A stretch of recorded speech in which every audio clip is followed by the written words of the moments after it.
Hello traders, this is Johnny and welcome sa 1 Minute Market Mastery Pinoy Edition.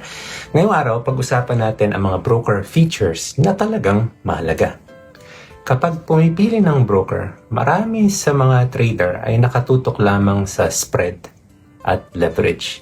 Pero hindi yun ang pinakamahalaga.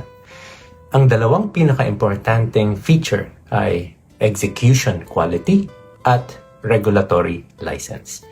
Ang execution quality ay kung gaano kabilis at eksakto na nafe-fill ang trades mo, lalo na sa mga biglang galaw ng market. Kung mabagal ang execution, pwedeng mangyari ang slippage. Yung presyo na nakuha mo ay malayo sa gusto mong entry. Masakit yan sa scalping at sa breakout trades. Pwede ring ma-recoat, yung tipong nagbago ang presyo, gusto mo pa ba? Nakakainis at pwedeng sirain ang setup mo.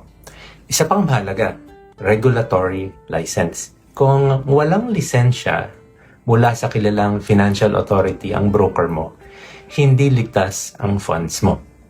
Ang mga regulated brokers ay may standards, audits at accountability. So, execution at regulation, peace of mind at protektadong trading. And that's 1 minute. Like and follow for more 1 minute market mastery.